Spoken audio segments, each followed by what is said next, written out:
Jehovah Hosinu. இன்னைக்கு நம்ம யாரை பத்தி பார்க்க போறோம்னா ஆகாரை பத்தி தான் பார்க்க போறோம். ஆகார் எகிப்து தேசத்தை சேர்ந்தவங்க. கானான் தேசத்துல வாழ்ந்த ஆபிரகாம் சாராய் வீட்டில் வேலை செய்து வந்த அடிமை பெண் தான் இந்த ஆகார். கானான் தேசத்தில் பஞ்சம் ஏற்பட்டது நிமித்தம் ஆபிராமும் சாராயும் எகிப்து தேசத்துக்கு வராங்க. அப்பொழுது பார்வோனால கொடுக்கப்பட்ட அடிமையாக இருக்கலாம்னு சொல்லப்படுது. இப்படி ஆபிராம் சாராய் வீட்டில் வேலைக்கார பெண்ணாக இருக்கும்போது செல்வ சீமானாய் இருந்த ஆபிரகாமுக்கு பிள்ளை இல்லாததின் காரணமாக சாராய் அவசரப்பட்டு ஆகார ஆபிரகாமுக்கு மறுமனையாட்டியாக கொடுக்கறாங்க.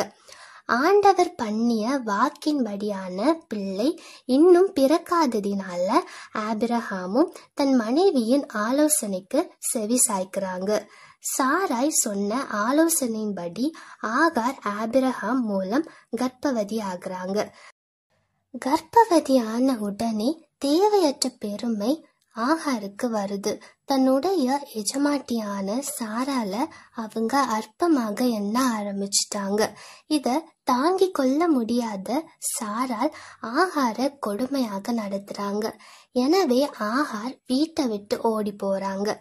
ஆகாருக்கு வீட்டை விட்டு ஓடி போக முடிந்ததே தவிர கர்த்தருடைய சமூகத்தை விட்டு ஓடி போக முடியல. கர்த்தருடைய தூதனானவர், நீ உன் நாச்சியார் அண்டைக்கு திரும்பி போய் அவள் கையின் கீழே அடங்கியிருன்னு சொல்லுறாங்க.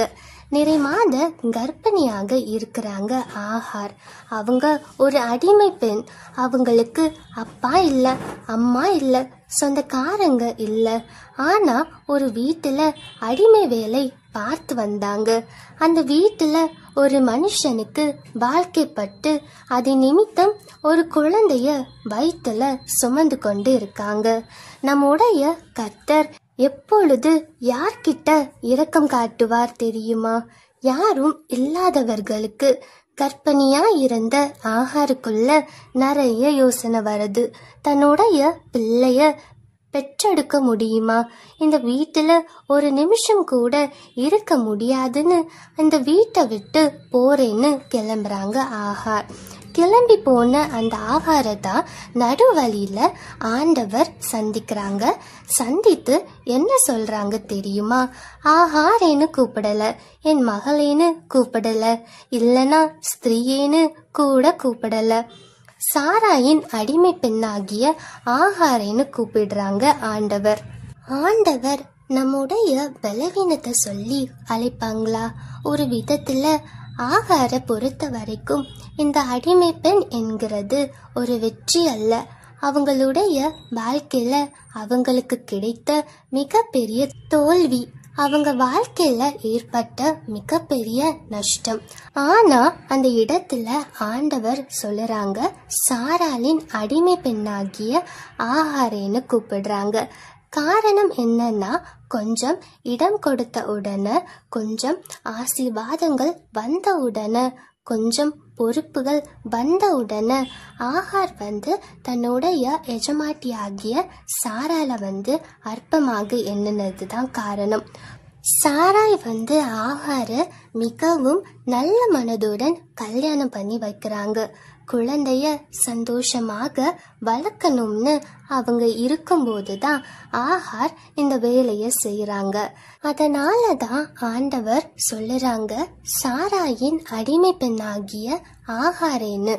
ஓடிய ஆகார கர்த்தருடைய தூதனானவர் விசாரித்த போது ஆகார் எந்தவித ஒளிவு மறைவும் இல்லாம பதில் கொடுக்கறாங்க. நான் என் எஜமாட்டியை விட்டு ஓடி போகிறேன் என்று தன்னுடைய அவல நிலைமைய குறித்து சொல்லுறாங்க. ஆகார் ஒரு அடிமையாக இருந்த பொழுதும், அவங்க பக்கம்தான் தவறு இருந்த பொழுதும், அவங்க தன்னுடைய எஜமாட்டியினால ஒடுக்கப்பட்ட போது தேவன் அவங்களது அங்கலாய்ப்ப கேட்கிறாங்க. நம்மளுடைய தேவன் இஸ்ரவேலின் பெருமூச்சையும் கேட்டு பதில் கொடுத்தவர் அல்லவா? அதே போல நாம் யாராக இருந்தாலும் நாம் ஒடுக்கப்படுகிற காலங்களில் அவரே நமது தஞ்சமும் அனுகூலமான துணையும் ஆனவர். 1 பேதுரு 5:7 அவர் நம்மை விசாரிக்கிறவர். ஆகாரின் அங்கலாய்ப்பை கேட்டு கர்த்தருடைய தூதன் ஆகார திரும்பி போய் அவள் எஜமாட்டியான சாராயிடம் அடங்கி இருக்கும்படி சொல்லுறாங்க. அத்துடன் அவங்க சந்ததியை குறித்து தீர்க்க தரிசன வாக்குத்தத்தங்களையும் சொல்லுறாங்க. அவங்களுக்கு பிறக்க போகும் குழந்தைக்கு இஸ்மவேல் என்று பெயரிட சொல்லுறாங்க. இஸ்மவேல் என்றால் கர்த்தர் கேட்டார் என்று அர்த்தமாகும். ஆகார் தேவனை விசுவாசிக்கிறாங்க. என்னை காண்பவரை நானும் இவ்விடத்தில் கண்டேன் என்று சொல்லி தன்னோடே பேசின தேவனுக்கு நீர் என்னை காண்கிற தேவன் என்று பெயரிடுறாங்க. வேதாகமத்துல தேவனுக்கு முதலில் பெயரிட்ட பெண் இவங்க தான். தேவன் நம்முடைய துக்கங்களையும் துயரங்களையும் மட்டும் காண்கிறவர் அல்ல. அவர் நமது உண்மைத்துவம், நாம் அவர் மீது வைத்திருக்கும் அன்பு, நம் வாழ்வில் நாம் அவருக்கு கொடுக்கும் முக்கியத்துவம் அனைத்தையுமே காண்கிறவராய் இருக்கிறார். சங்கீதம் 33:13-15 சொல்லுகிறபடி கர்த்தர் நம்மை காண்கிறார், நம் மீது கண்ணோக்கமாய் இருக்கிறார், நம்முடைய செய்கைகளை கவனிக்கிறார். கர்த்தர் நம்மை காண்கிறார், கவனிக்கிறார் என்ற உணர்வு நம் ஒவ்வொருவருக்கும் தேவை. இந்த உணர்வு நமக்குள் இருந்தால் நாம் அவரை விட்டு தூரம் போக மாட்டோம். அவருக்கு விரோதமாய் பாவத்தில் விழுவதற்கு முயலவும் மாட்டோம். ஆகார் சாராயிடம் அனுபவித்தது கசந்த வாழ்க்கைதான். திரும்பி சாராயிடம் செல்ல தனக்கு விருப்பமில்லாத பொழுதிலும், கொடுமைப்படுத்தப்பட்ட போதிலும், சிரமங்கள் அதிகரிக்கும் சூழ்நிலைகள் இருந்த போதிலும் தூதன் தனக்கு சொன்னபடி கீழ்ப்படுகிறாங்க. சாராயிடம் திரும்பியும் போறாங்க. மறுபடியும் ஆபிரகாமும் சாராயும் அவங்களை ஏற்றுக்கொள்ளுறாங்க. வனாந்திரத்தில் தனக்கு நடந்த காரியங்களை ஆகார் அவங்க கிட்ட சொல்லி இருப்பாங்க. கர்த்தர் கொடுத்த வாக்கின்படி ஆகார் பெற்ற மகனுக்கு இஸ்மவேல் என்று பெயரிடுறாங்க. தேவ துணையோடு ஆகார் இன்னும் 20 வருடங்கள் அதே இடத்துல அதே எஜமாட்டியோடு வாழ்ந்தாள் என்பது குறிப்பிடத்தக்கது. ஆகாரின் அன்றைய கீழ்ப்படிதல் அவங்க வாழ்விலும் அவங்களுடைய சந்ததியின் வாழ்விலும் எண்ணி முடியாத ஆசீர்வாதங்களை கொடுத்தது. ஆகார் திரும்பி சென்றதுனால ஆதியாகமம் 17 ஆபிராம் இஸ்மவேலுக்காக பண்ணின விண்ணப்பத்தை தேவன் கேட்டு ஆகாரின் சந்ததிய ஆசீர்வதிக்கிறாங்க. ஆகார் என்ற சொல்லுக்கு பரதேசி என்று பொருள். பரதேசி என்றால் அலைந்து திரிகிறவள். அவங்களுடைய பெயர் எப்படியோ அப்படியே அவங்களுடைய வாழ்க்கையும் அமைந்திருந்தது.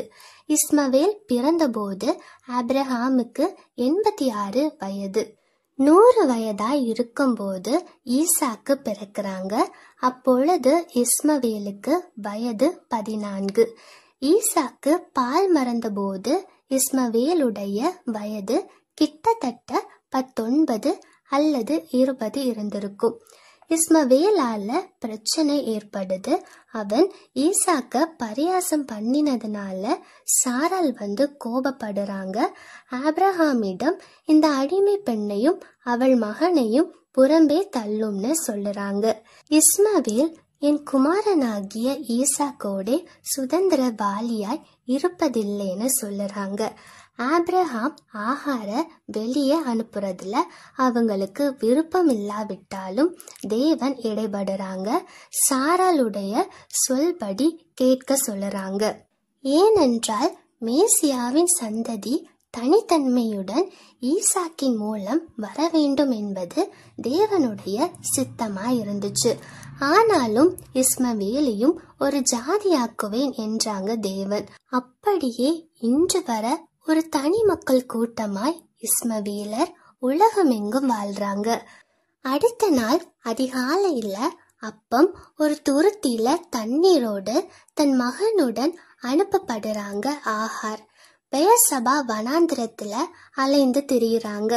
அவங்க கொண்டு வந்த தண்ணீரும் காலியாகுது.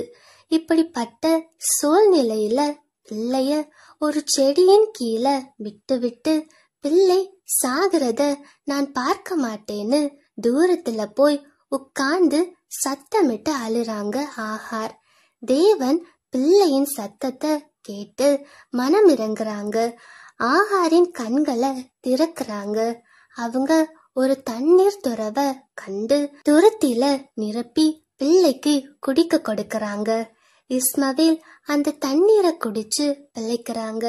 தமது வாக்குத்தத்தத்தினால அவங்கள தேற்றுறாங்க. நாமும் கூட ஒருவேளை வனாந்திர வாழ்வில் அழுது கொண்டிருக்கலாம். மற்றவர்கள் நம்மை விசாரிக்காவிட்டாலும் ஆகாருக்கு பதில் கொடுத்த ஆண்டவர் நமக்கும் பதில் கொடுப்பார். அவர் கைவிடாத தேவன். ஆகார் ஒரு அடிமை, வாக்குத்தத்தத்துக்கு புறம்பானவங்க. ஆனாலும் தேவன் அவங்கள விடுவித்து அவங்க தேவைகளை பூர்த்தி செஞ்சாங்க.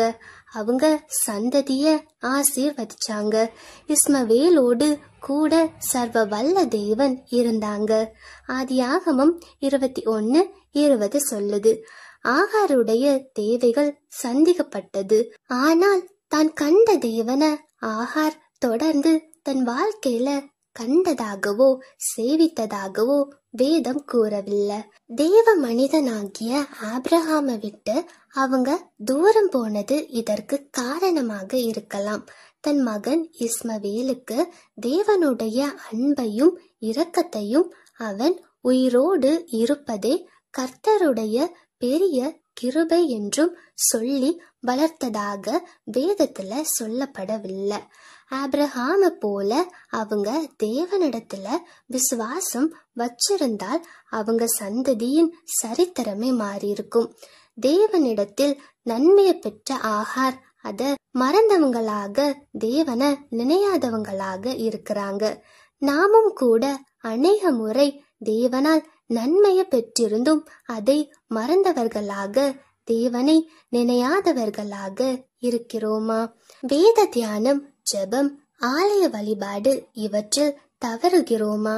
நம் பிள்ளைகளின் எதிர்காலம் கர்த்தரால் ஆசீர்வதிக்கப்படுவது ஆகியவை சிறு வயதிலிருந்தே அவர்களை கர்த்தருக்கு பயப்படுகிற பயத்தில் வளர்ப்பதில் தான் இருக்கிறது.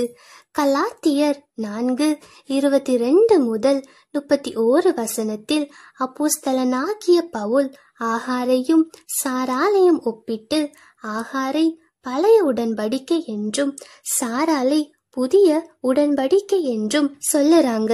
பழைய உடன்படிக்கை மாம்சத்தினால் உண்டானது, புதிய உடன்படிக்கை ஆவியின்படி உண்டானது. பழைய உடன்படிக்கை அடிமைத்தனத்திற்குரியது, புதிய உடன்படிக்கை சுயாதீனம் உடையது. தேவன் அங்கீகரித்தது.